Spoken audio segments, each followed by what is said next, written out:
Huh. What is this? Looks interesting. What? What? What? Dudes, you know what this means. Brand new game. I'll need my old buddies by my side.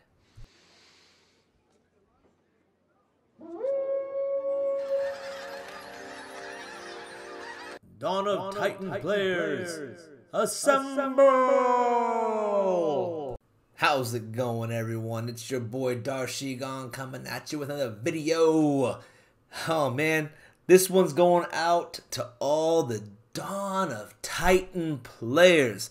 All the dudes and dudettes and people of questionable dudeness that I have met over the years. This is for you. Guys, we have been looking for something to fill the hole that has been left in our souls when Dawn of Titans shut down. It was a sad day for all of us, and many of us have gone far afield, but some of us have remained steadfast that there is something out there. There was going to be a game that would come out that could possibly, maybe, fill that void and give us some flavor, some taste, some feeling back about what it was like to sit there and just destroy other people's garrisons, to work with your team, to collect awesome titans, and to build up your troops, and just to have all around crazy fun. And hey, I got something I gotta show you. All I'm asking is that you guys give this video a chance. Sit down, relax, and watch what I got for you.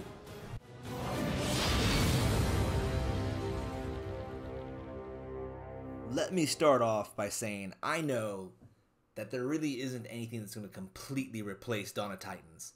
That game was unique. The graphics, the gameplay, the overall feeling, it was amazing. Dawn of Titans came to me at a time when I really didn't have anything else really going on, right? I mean, it kind of came right at the height of the coof, right? I mean, a lot of us were stuck at home, didn't really have much to do, no one to really hang out with, and Dawn of Titans was there. And the community that was built there is something that I just miss, and I've done my best to try to hold on to it. I've gone to different games here and there. Some players have come along to those games. Some players have tried other games. But overall, most of us have just dispersed, right? We've just gone our separate ways. We've gone to other games, or maybe quit gaming altogether and done other stuff. And, you know, it'd be nice to get back together, right? So I've been holding out hope. And that hope, I really do feel has been paid off with the latest game that we're trying out right now called Call of Dragons. This game, so far, has had me playing practically non-stop for like the last 3 days. I mean, the game is constantly running on my phone or on my tablet, no matter what chore I'm doing, no matter what's going on. Kids screaming, all kinds of stuff happening. It doesn't matter, man. I'm just doing my best to just build my castle, build my troops, destroy other players. It's amazing. It's so much fun. And I've got some of the old crew already coming in, and I'm really hoping that a whole bunch more of you guys are going to want to join in.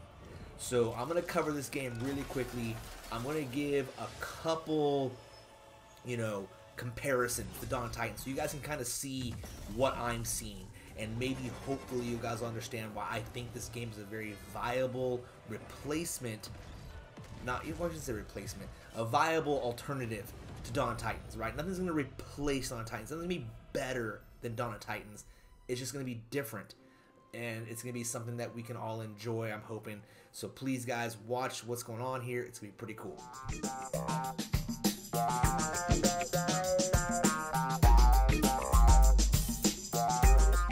Alright, I chose this topic first just so we can address the elephant in the room. I mean, when you played Dawn of Titans, obviously the artwork was insane. I mean, they even got awarded best artwork or graphics or whatever in a mobile game.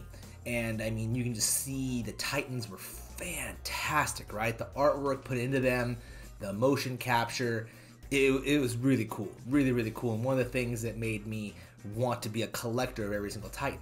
In contrast, Call of Dragons artwork is different.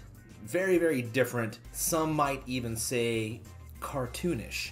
When you go from this to this, you might feel a bit like Eddie Valiant in Who Framed Roger Rabbit, flying into Toontown. Things are never black as they are painted. So yeah, granted, the artwork is definitely more colorful than Dawn of Titans. However, I mean, it's still kind of cool in my opinion. I don't know, I grew up watching cartoons. These guys are cartoony looking and all. What's really cool though is they do have their own stories, their own animations, their own dialogue. They have their own catchphrases. There's quite a bit that goes into this. I mean, they're actual characters with histories and story and lore and things you can unlock in the game, which I love. So I'm hoping you guys will love that too. But anyways, like I said, you guys can definitely see the artwork is different, and I want to get that out in the very beginning of the video before I move into some of the other factors here that I think will really, really get you guys thinking if this game is what you want to get yourself into.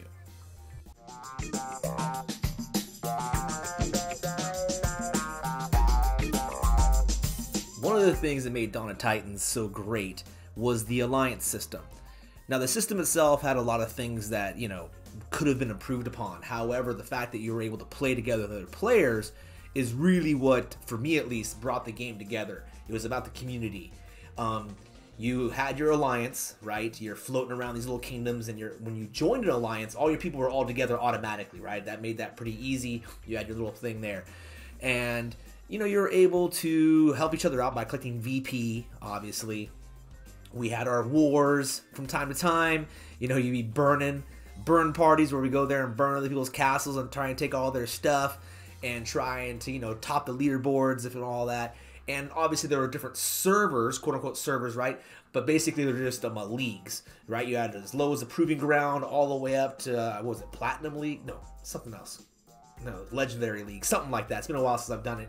And as you got higher in the leagues, the better the prizes were for winning the league. Now, the big thing on the Alliance system, though, was the chat system. We did have Alliance chat, and then you had World chat. Those were pretty much the only two things. You could private message some people and all that, but overall, there really wasn't a lot there. It was hard to coordinate things within the game. So you did have to use outside sources. We used Discord a lot. At the time, when I first started the game, we used a Line app. That was a big one there, using Line to communicate and try to coordinate attacks, defensive parties, if there was an event going on that required us being there together. For the most part, the events in the game, we'll talk about that a little bit later on, but they didn't require a massive amount of coordination, except for Throne Wars, which, once again, we'll talk about that later.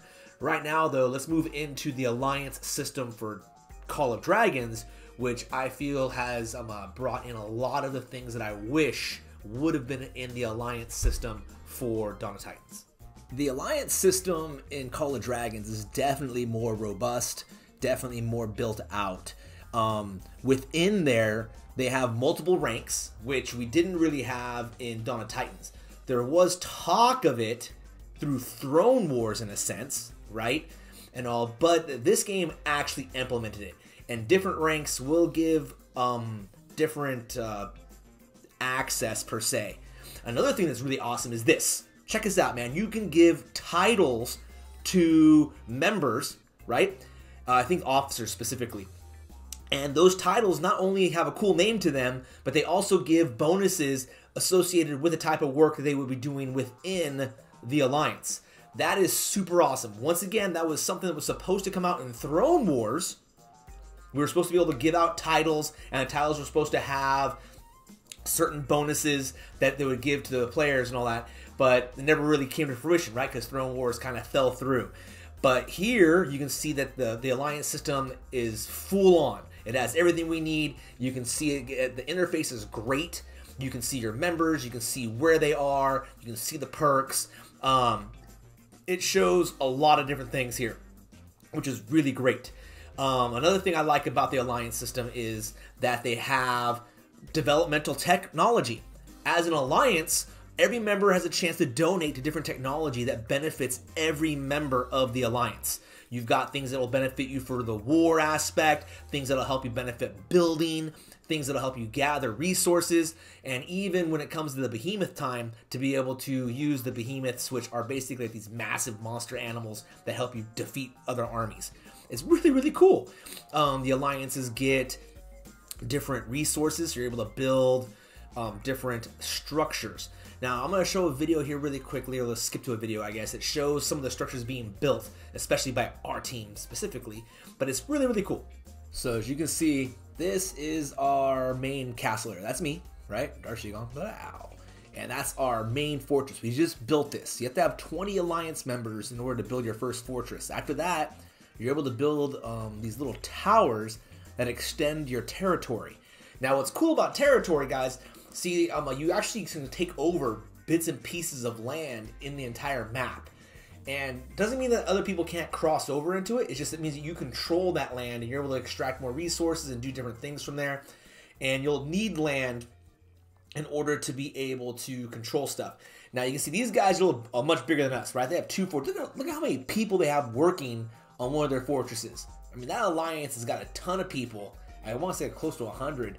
And they're just building stuff, dude. I mean, they're definitely a much stronger alliance than we are right now, as of now, right? But I'm hoping that all my DOT players will join me and will show these guys what's up, right? But you need to build structures in order to control stuff. One of the things you can control are behemoths. They're like these massive beasts. So there's that bear that we saw up there, little red bear head. See, there he is right there. And all that. He's a behemoth. Down there is a bird called a thunder rock. They also have hydras and different other ones. But you can see these guys have a little lair. What you want to do is you want to beat them up, and then you can tame them, and they basically join your alliance, and you can summon them to kick the crud out of any enemies, which is awesome. So you can see the land here is pretty big. There's only one region out of a whole bunch of regions in here. And eventually you're going to want to control these gates or passes. This will allow your military to move further inland, which the ultimate goal for the whole season would be to kill a dragon. So this is pretty cool. They have different prizes, different stores, all kinds of stuff, man. The alliance system in this game is awesome, and it gives a lot of benefit for being part of an alliance. You definitely don't want to be by yourself. I mean, just like in Dawn of Titans, you really couldn't roll alone. But in this game, you definitely don't want to roll alone. You got to join an alliance, and it's really awesome that they have so many different perks to being part of an alliance. I love it. So if you guys really liked the alliance aspect of Dawn of Titans, you're going to love the alliance aspect of Call of Dragons, because it has so many more things that we're able to pull out and really do with it.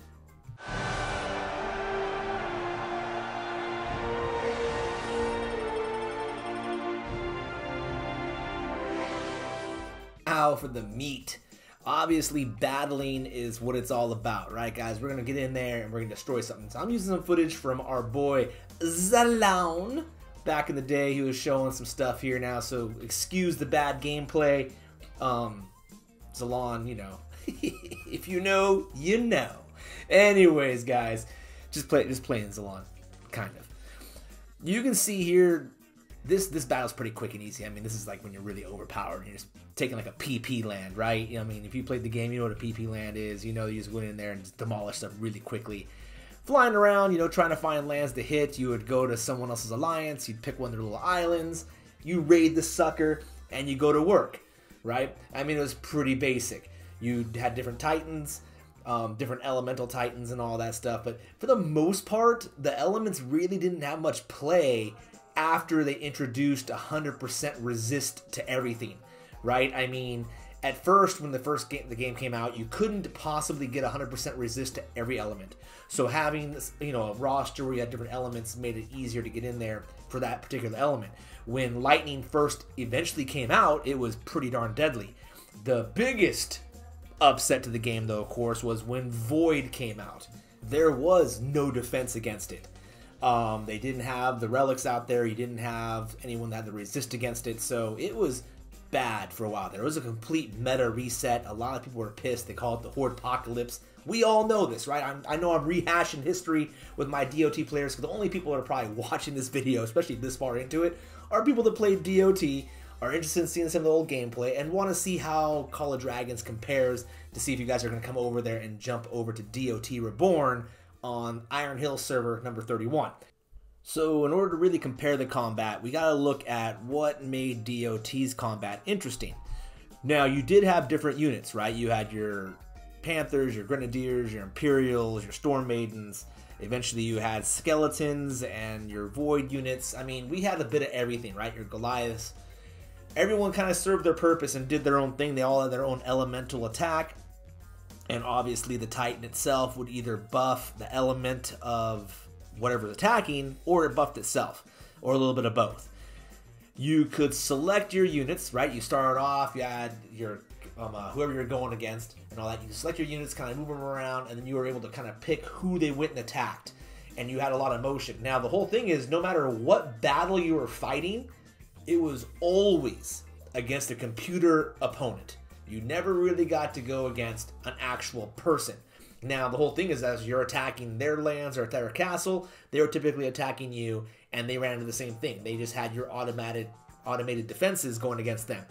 And so, like I said, I mean, it was easy to eventually figure out strategies to outbeat the computer. That's basically what you're doing, right? You're trying to outbeat the computer, whether you're kiting certain things or using certain units and exploiting certain weaknesses. It was always the same stuff. There really wasn't much of, I guess, a back and forth. And what also kind of sucked is you never really got to see what your defense looked like and how it got decimated by someone, unless someone recorded their screen and shared it with you. You really had no idea. And then don't even get me started on the maps. I mean, how unlucky that was for some people having the short map, and other people being super lucky having the crazy long maps. I mean, there was a lot there that you couldn't really control overall. But the actual battle itself, yeah, we could, right? We could move our units around. We can select who we're attacking. We could try to flank things with our Panthers. We were able to drop summons and spells. So there was a lot of control. And I really liked that, right? Because it did lend itself to a lot of different strategies, depending on spells, relics, titans, all those things. But eventually there was the meta, right? You had a meta Titan and a meta build, and pretty much everyone was rocking the same exact thing over and over again. There wasn't a lot of variety, and there definitely wasn't much of a rock, paper, scissors type mechanic that you think there would be, right? It would be great if the elements were stronger or weaker against other elements, or troops were stronger or weaker against other troops, but that really didn't exist. And that brings me now to Call of Dragons. Now, in Call of Dragons, you're going to have a combination of going up against a computer opponent and going against real people. As you can see right here, you have a bunch of players attacking some other team's tower. Now, those are all real players. They sent their units over there. Now, they might not be online right now because it takes a long time to destroy something like that. They could have just, sent their units over there to hit it. But if the other guys wake up, they can send their troops over there to start fighting them. And if everyone's awake, they can really be moving around, trying to flank each other and working together with some real strategy. So unlike in Dawn of Titans, where you really couldn't help each other out other than by sending some reinforcements, in this game, you guys can actually be fighting side by side with multiple units, doing all kinds of crazy damage and doing kinds of different strategies. It's really, really quite cool, and it really lends itself to some interesting gameplay and opportunities for your alliance to really work together and for, to have some fun. Just have some real fun with war. If you're into war, this is the game for you. To show another example of combat you can play with your alliance members, this is an event where we have to escort this little cart to a destination. We didn't make it. We didn't have enough players on there. But you can see we have all our guys coming in. They're kind of chasing after this little cart. I'm over there up front. You can see me kind of moving ahead. I wasn't really too sure where the bad guys would start coming. You know, I'm telling people, you can chat, obviously, in game. Hey, guys, come and join this thing. Get up in here, right? Now, all of a sudden, you're going to see all these little units start coming in, right? You got all these Darklings. And so I'm starting to shoot them, hitting them hard, doing my thing. And you got your other people helping out, and they're doing their stuff. So each event, obviously, I'm thinking, going forward, because my first one really playing this one here, is going to be slightly different. They're going to require different kind of strategies. I was using rage units. I'm definitely in future iterations of this. I think I'm going to need some people to bring in some tanks to get those things off of the cart, because they're all attacking that. We're hitting them from afar. The whole thing is, though, this goes through several stages where they keep on coming. And so the strategy on that's different. It's interesting. But it's just, like I said, one example of how you can be attacking and fighting and having some gameplay. Now, this is footage from someone else, guys. This is a massive war. As you can see, there are tons of different units on the field. They're everywhere. They're trying to build a castle over there. Well, actually trying to defend a castle as all these other units are streaming in. You've got a massive, massive battle. These are all different players. They all have their stuff out there. You can see how everyone's playing on the same exact map. And this is where strategy is going to come involved. You have your range units trying to sit there and get those guys. You have your melee units that are saying, hey, forget this. We got to get up inside there and start fighting this. It's just craziness. Absolute pandemonium. This is full-on, full-scale war in this game. So it's just going to be a big mess, right? It's going to be a huge mess. It's going to require a tremendous amount of coordination. The game does give you the ability to place like little markers on the map, which will help out with rallying and saying, hey, this is where we should be. But I would highly recommend utilizing some like Discord or the Line app. Even the in-game chat can help out, but you guys definitely want to be communicating when this is happening. Now, you never know when a full-scale war is going to happen. If you're getting surrounded by the people, they're coming after your stuff. They're all going to come and take you out. There are going to be big fights when it comes to trying to secure territory around behemoths and around passes, and especially as you guys are moving further inland trying to defeat the dragon for the end of the season. So just take a look at this, man. It's crazy. Absolutely crazy. Especially considering that there is a rock, paper, scissors mechanic in the game where some units are stronger against other units, right? And you have different ways you're coming in. You can surround enemies, like flanking them, right? And the more people that surround you, the more bonuses you're getting. They have different artifacts that have different abilities. I mean, overall, guys, the strategy and the methods of how we're going to do this can be almost limitless, right?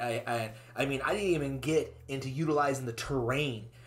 You can actually be up on a mountain firing down with arrows, and the melee units can't get up to you, right? You can be a flying unit that flies over mountains and stuff. It's so much to go on, guys, and I think it's going to be so much fun, and I really, really hope that a lot of you that really enjoyed warring in DOT, enjoyed being part of a team that went out there and just destroyed other places and all that stuff, just had a good old time, would really consider joining our group over here and just destroying these other guys and showing them what old school DOT players can do in a game like this. I know that we will rule this server.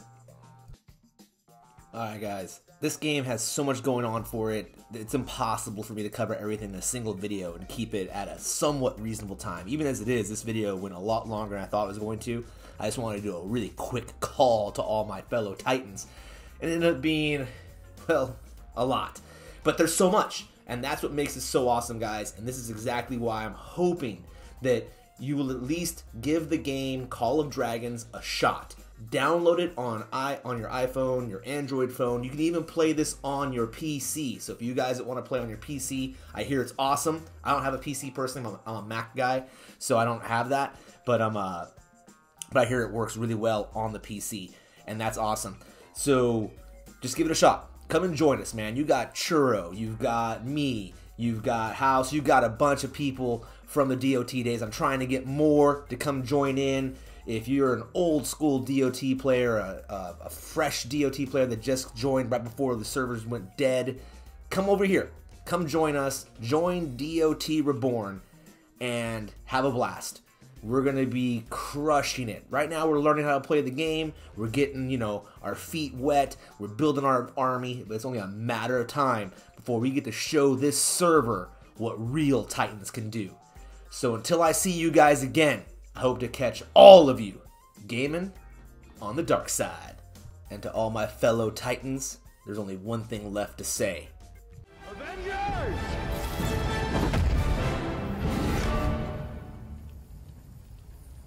Assemble.